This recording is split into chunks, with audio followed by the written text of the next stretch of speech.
फिलहाल आगे बढ़ते हैं, चलते हैं आरक्षण की राजनीति की ओर। महाराष्ट्र की राजनीति से आज एक ऐसी धूल साफ हुई जिसने दशकों से संविधान की आंखों पर पट्टी बांध रखी। महाराष्ट्र में अब मुसलमानों को 5% का आरक्षण नहीं मिलेगा। कुछ लोगों ने इस पर सवाल भी उठाए, लेकिन सच यही है कि संविधान की मर्यादा जीत गई और वोट बैंक की दुकान बढ़ाने वाला तुष्टीकरण हार गया। दूध का दूध और पानी का पानी करेंगे कि ऐसा क्यों हुआ? क्या एक कोटा सिर्फ एक असंवैधानिक खैरात थी जिसे खत्म करना वक्त की मांग थी? सबसे पहले उन लोगों के लिए एक सबक जो इसे हक बता रहे थे।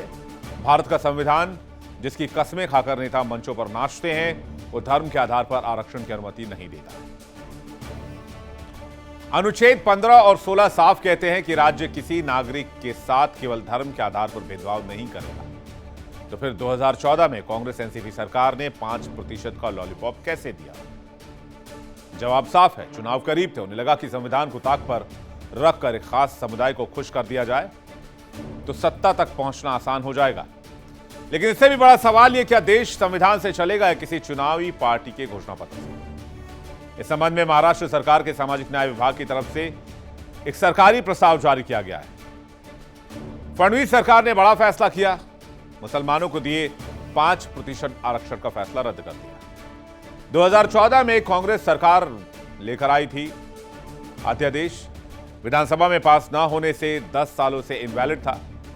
सरकारी कॉलेज नौकरी में 5% आरक्षण का प्रस्ताव था। नए आदेश के मुताबिक 5% आरक्षण के बारे में पिछला अध्यादेश खत्म हो गया है और उस फैसले पर अंतरिम रोक लगा दी गई। लोग चिल्लाते हैं कि बॉम्बे हाईकोर्ट ने शिक्षा में आरक्षण की अनुमति दी थी। हाँ, दी थी, लेकिन वो अंतरिम रहा था, न कि अंतिम फैसला। कोर्ट ने नौकरियों में आरक्षण को असंवैधानिक कहकर ठुकरा दिया था।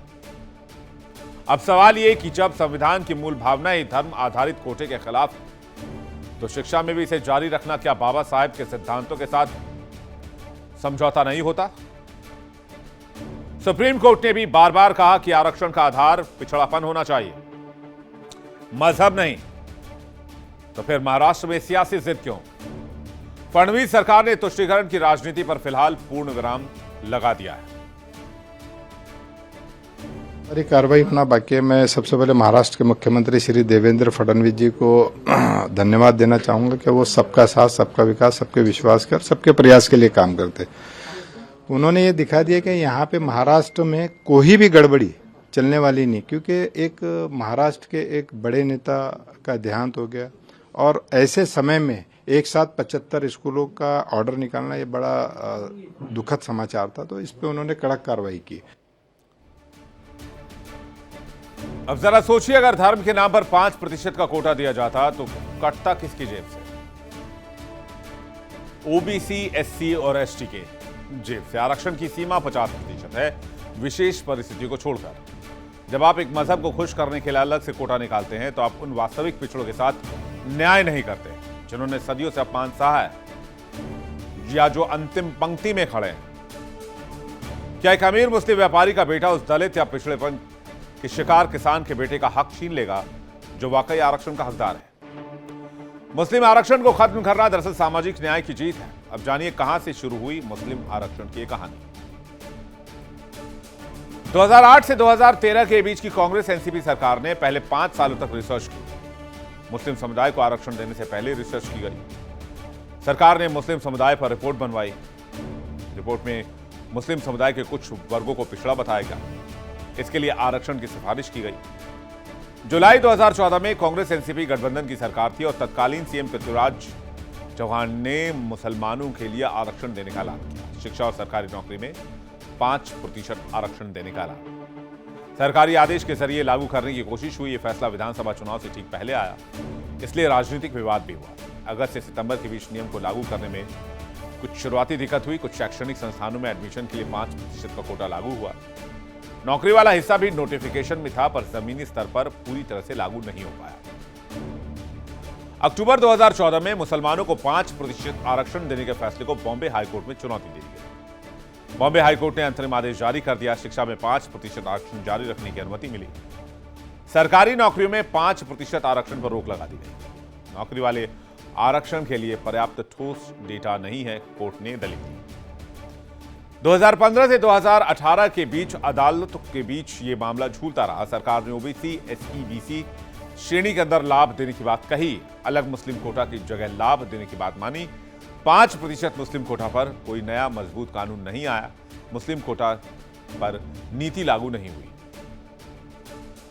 यानी महाराष्ट्र में महायुति सरकार का रुख साफ है कि तुष्टीकरण की एक्सपायरी डेट आ गई। सालों तक वोट बैंक के सौदागरों ने मुसलमानों को डरा कर रखा, आरक्षण का झुनझुना दिया। सच तो यह है कि अगर विकास करना है तो एजुकेशन और स्किल्स पर ध्यान देना होगा, न कि पिछलग्गू बनकर कोठे की आड़ में किसी एक पर्टिकुलर धर्म के अपीजमेंट की बात की जाए। जब मराठा आरक्षण की बात आती है तो डेटा इकट्ठा किया जाता है, पिछड़ापन साबित किया जाता है, लेकिन जब मुसलमान कोटे के नाम पर सिर्फ सेंटिमेंट का कार्ड खेला गया तो सब चुप रहे। हालांकि यह खेल अब बंद हो चुका है। अब महाराष्ट्र में ये जरूरी क्यों है किसी भी अलायंस के लिए या फिर ऐसे अलायंस के लिए जो मुसलमानों को एक वोट बैंक के तौर पर देखती है, इसके लिए आपको कुछ आंकड़े देखने होंगे। महाराष्ट्र में मुस्लिम आबादी लगभग 11.5 से 13% है। 35 से 40 सीटों पर मुस्लिम मतदाता हार जीत का मामला तय करते हैं। मुंबई, मराठवाड़ा और उत्तर महाराष्ट्र में काफी ज्यादा प्रभाव है। मुंबई की सत्ता की चाबी भी मुस्लिम मतदाताओं के हाथ ही मानी जाती है। मुंबई की 36 सीटों में से 10 से 12 सीटों पर जबरदस्त प्रभाव है और इन्हीं मुस्लिम मतदाताओं को साथ देने के लिए कांग्रेस एनसीपी सरकार ने 5% आरक्षण वाला दांव खेला। लेकिन सरकार बदली और साथ ही साथ पहले की सरकार का यह दांव भी बदल गया और इस अध्यादेश पर फुल स्टॉप लगा दिया गया। यह किसी के खिलाफ कोई कार्रवाई नहीं है, बल्कि एक विवादित नीति का अंत है। हालांकि विपक्ष सरकार को सवालों के कटघरे में खड़ा कर रहा है। भारत एक सेक्युलर देश है, यहां कानून सबके लिए बराबर है। धर्म के आधार पर विशेष दर्जे की मांग करना लोकतंत्र का अपमान है। महाराष्ट्र ने 5% कोटा खत्म करके एक नजीर पेश की है कि देश बाबा साहब के संविधान से चलेगा, किसी चुनावी सौदेबाजी से नहीं। जो वाकई आरक्षण के हकदार हैं उन तक आरक्षण पहुंचना चाहिए, लेकिन मजहब के नाम पर किसी को आरक्षण देना, धर्म के नाम पर किसी को आरक्षण देना ठीक नहीं है। इसलिए भारत में नीति संविधान से चलेगी, पहचान की राजनीति से नहीं। अगर कोई वंचित है तो उसे पूरा समर्थन मिलना चाहिए, लेकिन आधार होगा सामाजिक और शैक्षणिक पिछड़ापन, धर्म नहीं। यही संवैधानिक राष्ट्रवाद है, यही समानता है और यही न्याय भी है। देखिए इंडिया डेली 24/7 अब आपके स्मार्ट टीवी पर। इंडिया डेली मौजूद है सभी डिजिटल प्लेटफॉर्म पर लाइव और लगातार। इंडिया डेली 24/7 हर दिन राष्ट्र को समर्पित।